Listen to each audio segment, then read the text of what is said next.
With today being an off day, I decided to do a little mailbag episode, answer some of your guys' questions about the Royals and anything else. If anybody hops in the chat and asks it, we'll do that all right now live on One Royal Way.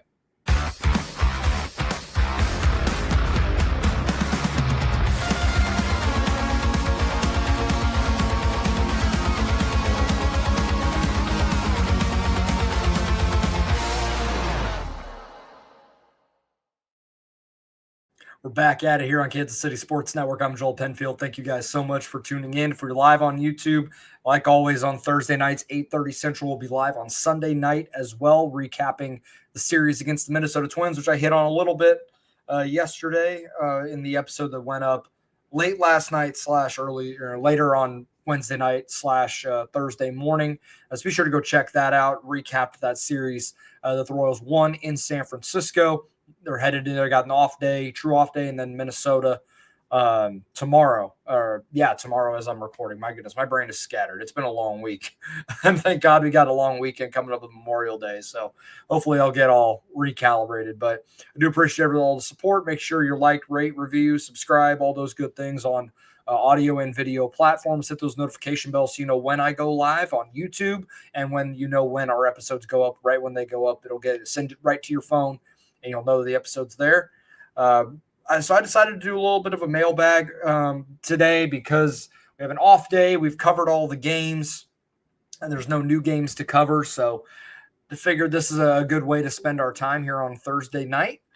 So if you are watching on YouTube, if you have any questions that you come up with as we were sitting here talking, then please drop it in the chat. I'll have Nick throw it on screen, and I'll go ahead and answer that whenever I'm done with the next one, if we get to that point. So we'll go. So, hey, we'll go right here. Nobody important. Hey, welcome to the club, man. The question is India going to continue to play left field, or have they given up on that? I don't know. I don't know what the plan is for Jonathan India defensively at this point.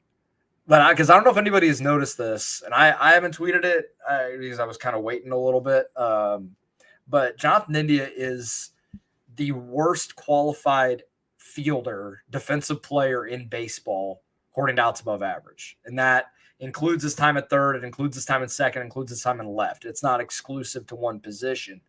So it seems like no matter where they put him, it's not going well right now. And I think there's a reason why they wanted to move him off a second, because the defense just isn't that good. And you already have Michael Massey, and you can have his questions about the bat. You at least know you're going to get above average to high level defense with him. You're not going to get that from Jonathan India. And India's been not very good at third, but you also have Maikel Garcia, who's a very good defender. So I think at this point, your best option is just to stick him out in left field and kind of pray. The offensive profile is still safe enough that even if he's out there in left and he's not very good, he's still going to get on base. He's going to drive in some runs. He's going to, be a table setter at the top of the lineup. And that might just be the way they have to handle it, because I don't think putting him on the infield is a good solution right now. But we'll see how they handle it as the season goes along here.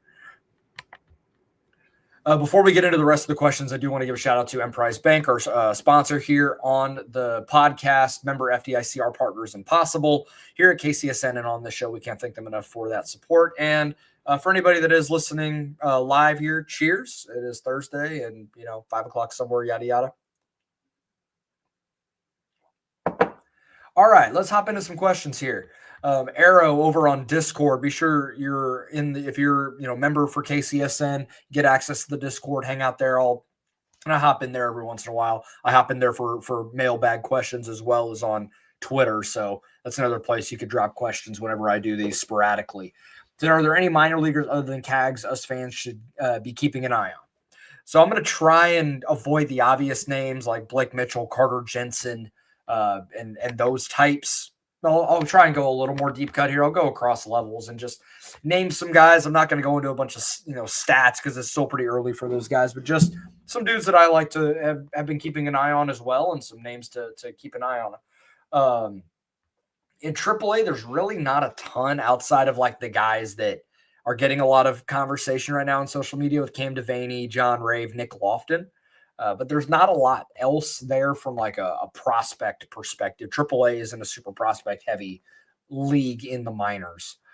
So there's not a lot else there. Andrew Hoffman has had a pretty good year. They've moved him almost exclusively to a reliever, and he's been pretty effective. So that could be a name to watch maybe later this year. Eric Saratola, Noah Murdoch. Noah Murdoch got a cup of coffee with the A's out of the Rule 5. He was just returned back to the Royals. Some stuff to work on, but the stuff is really gross. So that's a name to watch. In Double-A, there isn't a ton that really jumps out.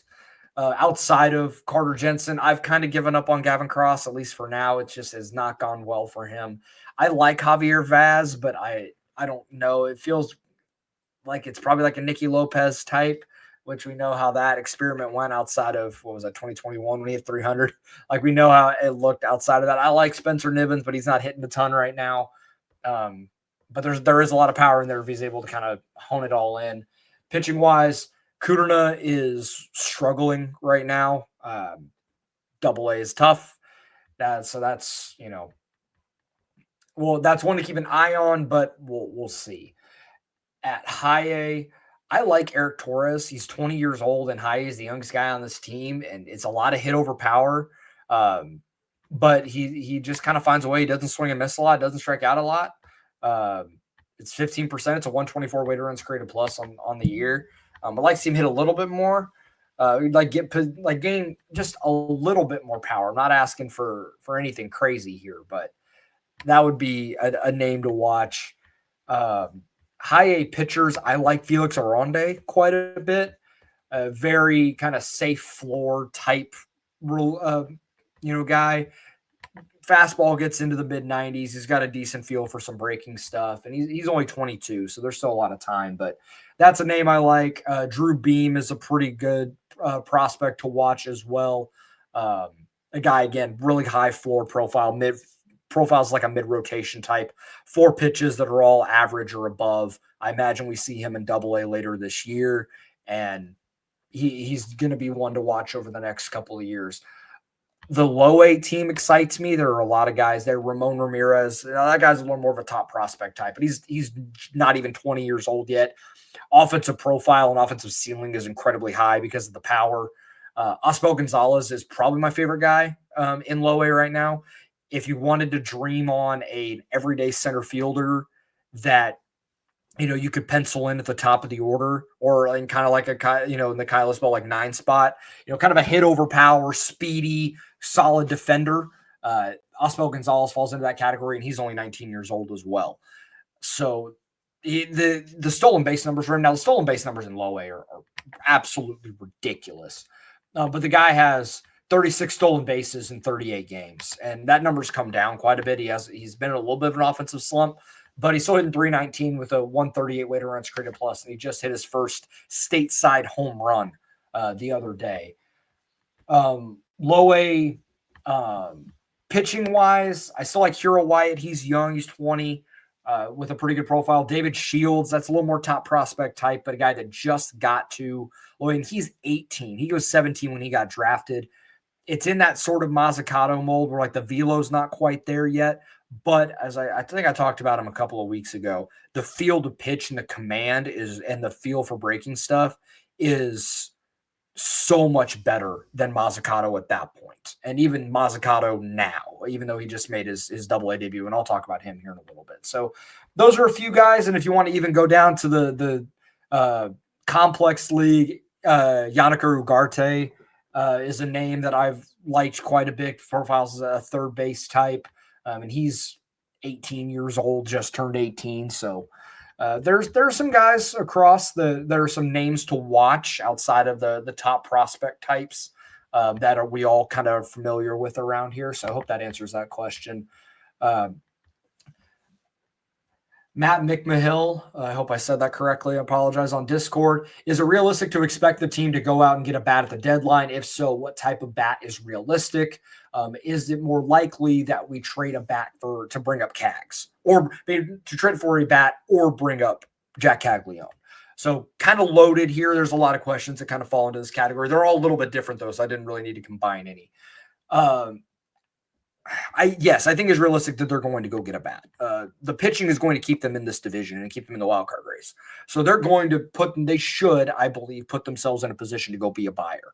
And if that rolls around, the type of guy that I think they could go get, and I don't think it will cost a ton. Josh Kaiser and Jordan Foote and I were kicking this around in our group chat the other day.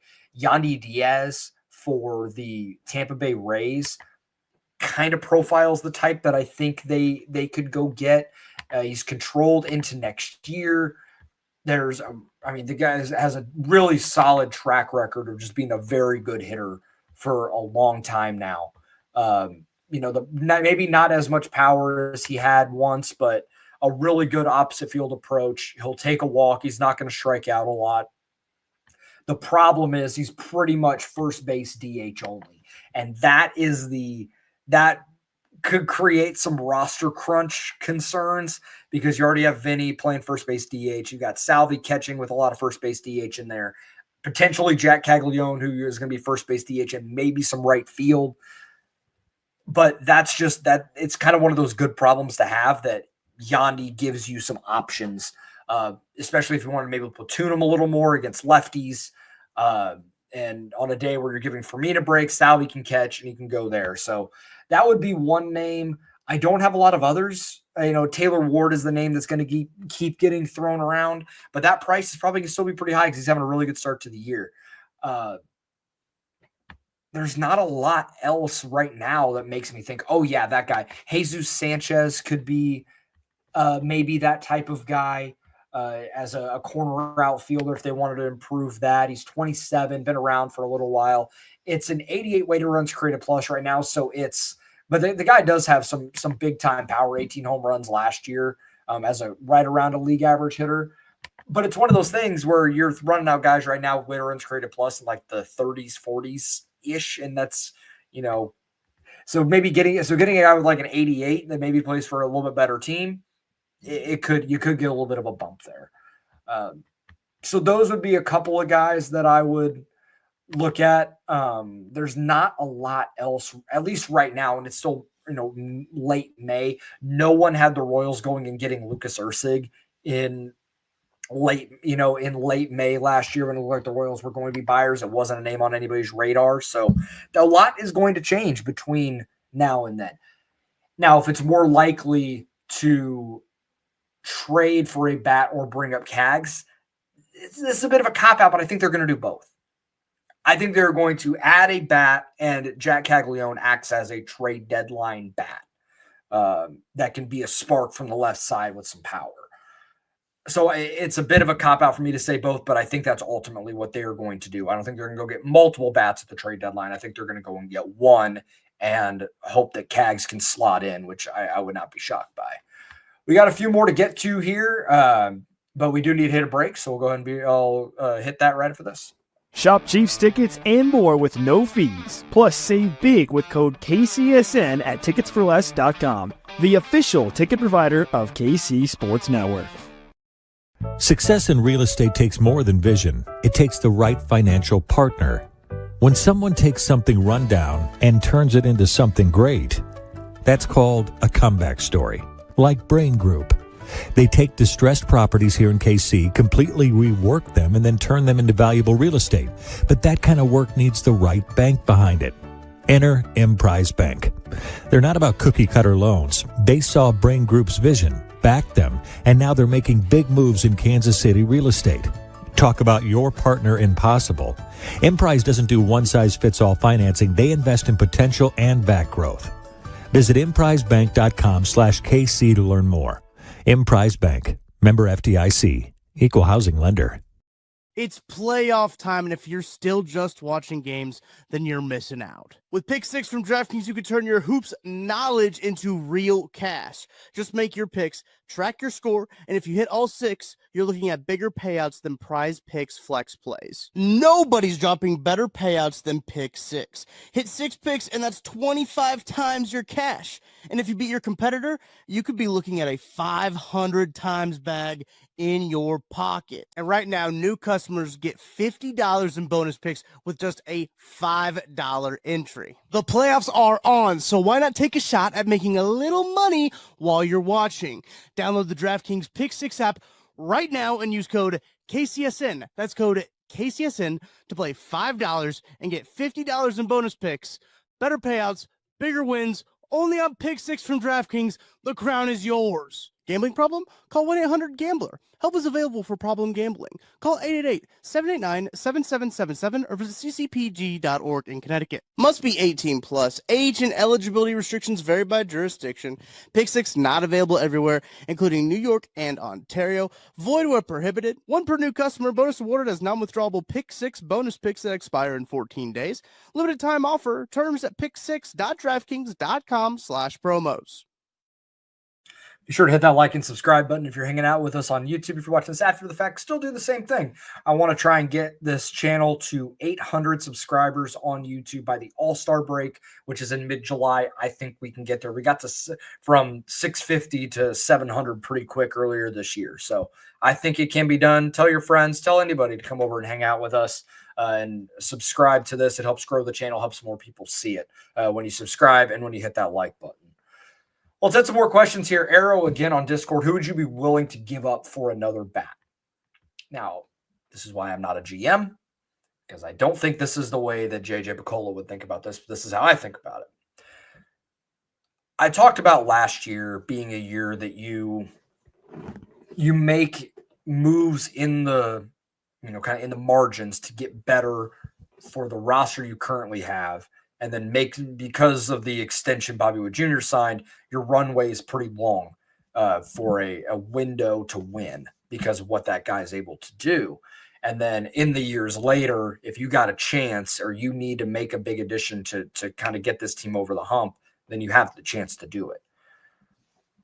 Maybe this is too aggressive, but I think this team needs a bat bad enough that I think anyone outside of Jack Caglione is at least a conversation. Like, you may not make the move, but yeah, I would entertain a Blake Mitchell. I would entertain a Carter Jensen. I would entertain, a Ramon Ramirez, a David Shields, any of these guys to try and make this team better for now and for the future. Now, that type of price comes with controllable years for the player you're trading for. Now, who that player is, I don't know. We don't know who's going to be available in 2 months because teams will fall out. Teams will be available. Guys will be available that maybe aren't right now. But that's how I view it. I would let anybody outside of Jack Caglione is available for the right price in a buying situation. I don't think it'll come to that. I don't think this team will do that, but I think there's a, the phrase that Sam Presti, the GM of the Oklahoma City Thunder, like, scared money don't make none. I think we see the downside of, prospect hoarding can sometimes be a thing that GMs hang on to. We see Mike Elias in Baltimore has, hoarded and hung on to all of these prospects when they've had opportunities to make their team better when they needed it desperately. They needed starting pitching. They needed, some more pieces for that team. They didn't do any of it. And now they're one of the worst teams in the American League because they just kept hanging on to all these prospects and hanging on to all these guys when they could have made a trade for Dylan Cease, Garrett Crochet. And when they made a move for Corbin Burns, and look, they made him one of the best players in the American League. Royals clipped him, but it was the right process. So this could be a situation where you don't necessarily want to hold on to guys if you have the opportunity to go and make your team better for right now and maybe even for next year too. If you're able to get a guy with some control. I wouldn't give up I wouldn't go super steep for a rental, but if you got a guy you can get a year and a half or 2.5 years of control of, yeah, like, sorry, it sucks, that you got to go and give up on it. You not give up, but you trade a Blake Mitchell, but you're able to make your big league club better for now. And then you trust your draft process to be able to replenish the farm system as it goes. At Brady Vaughn 30 on Twitter, how feasible is it that Chris Bubich is a long-term solution for this rotation? I obviously am very excited about him so far this year, but don't want to prematurely convince myself he's going to be this all-star adjacent pitcher for his entire career. Yeah, I mean, that's hard to expect for anybody. Like, we thought this year Cole Reagans was going to be a Cy Young type candidate. And obviously he's been hurt, which has certainly played a factor, but he has not quite been the same guy. I do think it is feasible to believe that Chris Bubich can be a long-term solution for this rotation. Now, long-term is really interesting here because he's got this year and next year, and then he's a free agent because he came up in 2020. So he's accumulated a lot of service time, and I think that may not make sense in people's brains, but when you lose the year for Tommy John, that still is accruing service time at that point. So you're at a point with Bubic now where they're gonna have to make a decision possibly this offseason on how they view him. But I do think what we're seeing from Bubic is legit, that he can be at worst 3 starter for you for the next half decade or more, if they decide to do that. The chain, and the reason why I say that is he's not the same pitcher that he was when he came up with the Royals. When he came up, it was fastball, curveball, changeup. And he's ditched the curveball, he's reshaped this fastball, and now he's fastball slider change with a fastball with much greater characteristics. And all of these, and he's not doing out of the windup anymore. His mechanics are cleaner. And he clearly has a great relationship with Brian Sweeney and Zach Bove. So what we are seeing from him, yes. Do I think he's a sub-2 ERA guy for the rest of his career? No. He's having an awesome year. But I think what you see is the floor is a hell of a lot higher than what it was a couple of years ago. So I do think, yes, he can be a long-term solution. Now, what that long-term solution looks like, there's another question here that'll kind of answer that discussion. Avery Bertrand, any updates on Kyle Wright and Alec Marsh? Well, let me go to MLB.com and see what Annie Rogers has. Shout out to her. She does great work for MLB.com. She always updates transactions and injury updates whenever she's able to get with Matt Cottrero. So let me see if we have a most recent update here. The most recent update was from the 17th, and he threw a side session and will continue to progress back into games for Kyle Wright. It looks like end of May, he probably can go back on a rehab assignment, and we'll see where he ends up. Alec Marsh, we haven't really heard anything other than he is just continuing to rehab in Arizona and try and get the throwing progression back, because he was getting ramped up, and then that shoulder soreness came back, so they shut him down, and now he's having to build back up again. They have his expected return on MLB.com for June, and that's not to the big league club. That's just for throwing in games. I don't know when we see Alec Marsh. It may be early July if we do see him in the rotation, or if we do see him with the big league club. So we'll see. But there's your update on that. It was not. I've been really bad about getting transaction stuff in my rundowns. I need to be better about that, because that was something we did quite a bit last year with Jordan and Josh. It was when we just had the week, it made more sense, but doing multiple episodes a week, my brain has been more focused on getting you guys game recaps than some of the ancillary stuff, but I'll try and throw that stuff in a little more now moving forward. So you guys stay up to date on that as well. At Jimp Sequence on Twitter here with our next question. Royals just don't have the capital to trade for an impact back without screwing up our position player dev. A's, Angels, and Washington seem like the good trade candidates for a trade piece. My only issue are the Lucas Ursig bats we can trade for better than the 3 raking in Omaha. So I think calling it a Lucas Ursig bat is really interesting, because that is kind of that under the radar dude that you really didn't think too much of when the trade deadline rolls around. It's probably going to be an under the radar guy. Is that guy better than one of John Rave, Nick Lofton, Cam Devaney? That's what the Royals are going to have to figure out. And I'm at the point where I want to see Cam Devaney, Nick Lofton, John Rave, let's get an opportunity in Kansas City before then, so we can see, okay, can this guy help, moving forward, or is this just flash in the pan? They're really good in AAA and they can't hit at the big leagues, and we really need to go get a bat now because there's even less depth in AAA than we anticipated. To the first point of the question, I talked about that a little bit in the last one. Scared money don't make none. You have to trust your development, and you have to trust your scouting and your drafting when you are willing to part with guys to make your big league club better. Prospects are great to have because they give you cost control young players for 6 years, helps keep your payroll down. You're not paying them as much. I know that sounds bad, but I don't mean it to sound bad. It just is just the cost of doing business in this game.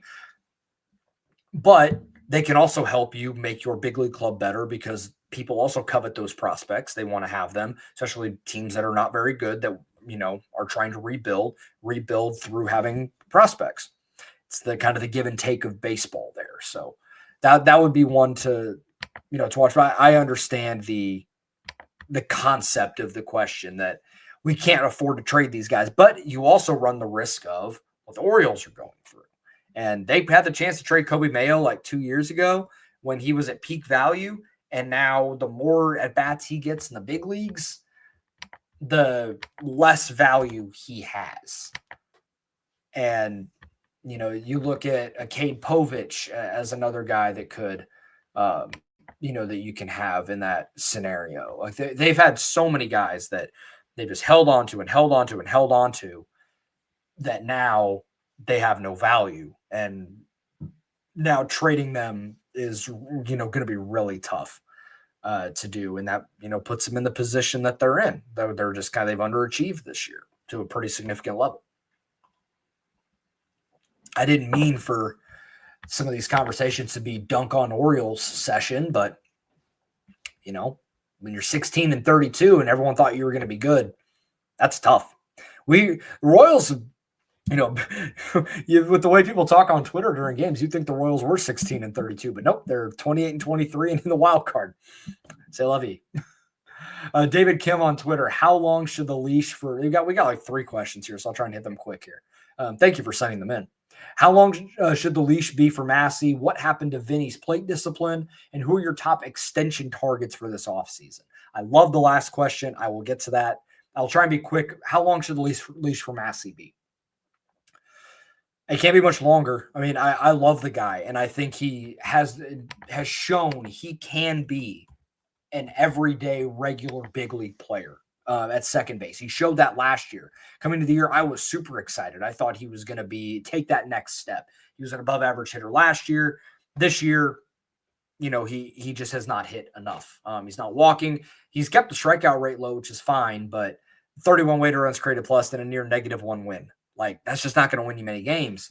Having that guy in the lineup, you could afford to have a guy like that in the lineup if the rest of your offense is pretty good. But when you're running out Kevin Biggio and Hunter Renfroe and Mark Canha and, like you're running that many guys out with an already, inconsistent Vinny Pasquantino and a Salvador Perez, who is, kind of looked his age so far this year.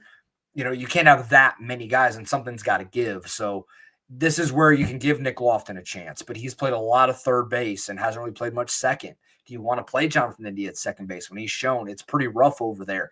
Do you want to move Michael Garcia to second base and play India at third which then makes 2 positions worse because Michael is not a great second baseman, as athletic as he is. He's much better at third than he is at second, and India is not good at third. So from a roster construction perspective, it can get weird without Massey in there. But I understand the sentiment of they have to find a way to be better at second base, and he's not helped his case so far this year. What happened to Vinny's plate discipline? Yeah, he's just a different hitter than he was when he came up. And it's not inherently a bad thing, but I would like to see him walk more. He's just not doing a lot of that right now. Take some more pitches. Now, to be fair, if we can talk about it this way, like Vinny, when he came up, and I don't know why my fan graph's just like wigged out on me.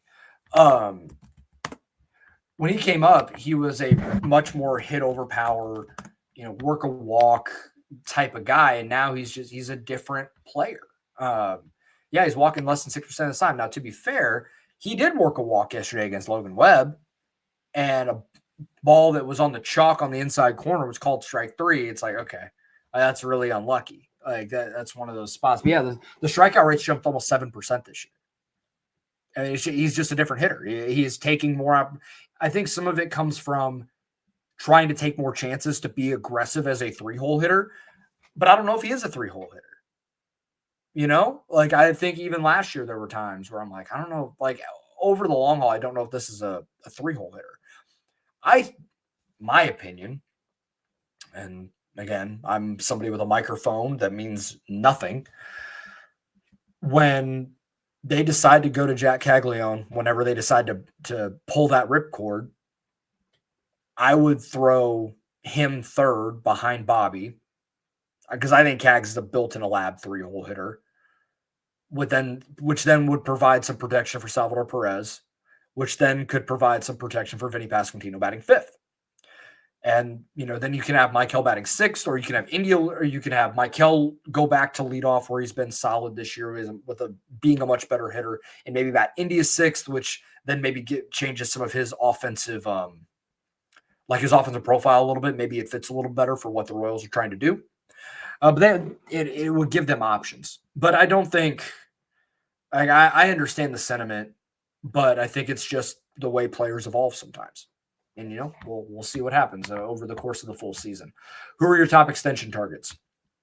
This is where, after the year, you might need to have a conversation about Chris Bubich if he continues to pitch at a high level throughout this season. Now if he wears down a little bit, then maybe you take it and you try and do a contract after his free agent year, but maybe you try and jump in on the ground floor now before he gets more expensive if he doubles this up. Michael, I think, could be one. If you truly believe what he's doing this year over the course of the season is one of those, if you think it's legit and you could give him some money. Now, it would not be a super expensive one. And he's not a free agent, I think, until 2029. I want to make sure I get that correct here, because I don't even think he's not even arbitration eligible yet. He's still pre-arb. He's ARB eligible next year, and then the free agency year is 2030. So you still have him through 2029. So you could maybe give him like a 5 or 6 year extension, buy out a couple of those free agent years, and go there. But, with the way he's hitting, the way he's playing right now, maybe he doesn't, maybe he's like, look, I maybe have a chance to cash in. But we'll see. Those would be two names that I would go after this offseason if you believe they are, that what they are doing this year is a sustainable model over the course of the next few years between Bubich and Michael. Let's see. Andy Hyber on Twitter. Any takeaways from Mazzicato's first start at Double-A? It was a very Frank Mazzicato start. Now he did keep the walks down a little bit, which is good. He had 6 strikeouts. I mean, the guy does have strikeout stuff. I mean, the fastball is low 90s with really good characteristics, and the curveball is ridiculous. But that's pretty much all he has is fastball curve. He hasn't shown really anything else. So he's kind of a 2-pitch pitcher, and he got kind of knocked around. And the second time through the order, they saw it and they just started teeing off on him a little bit. And after 4 shutout innings, he got knocked around in the 5th. Doesn't even make it out of the 5th. Or I think it was the 4th, and he gave up a couple more, but 6 earned runs. I mean, the jump from high A to Double-A is significant. It is the biggest jump in the minor leagues, so it's to be expected. I'm going to give it 4 or 5 starts before I really make any sort of assessment, but I talked about it when he got called up. Like, yeah, the ERA was really low, but the field independent pitching, the stuff he's able to control, was incredibly high, which shows the ERA was not sustainable. Like you're not that lucky from a run prevention perspective for it to hold up over time. And when you are doing that at high A, now you're going to go to Double-A, it could expose you really quick. So we'll see, what he's able to adjust with and how he's able to handle it. Time will tell. Let's see. We got a couple more here at the Chiefs Report on Twitter. Money aside, if you could hypothetically put a package together that includes Cags, but in return you got Mike Trout, would you do it? No. And this is not I'm not trying to dunk on your question to answer no that fast, but obviously Mike Trout is just at a different stage in his career. He hasn't been healthy pretty much since 2019, and it sucks because I love Mike Trout. He's one of the best baseball players I ever saw. When I was in middle school and high school, when he was coming up and in college, he's just an unbelievable player, but not now. I don't know if there's anybody that I would trade Jack Caglione for. Truthfully, I don't even know if I'd trade Paul Skeens. I don't even know if I would include Cags in a deal for Paul Skeens.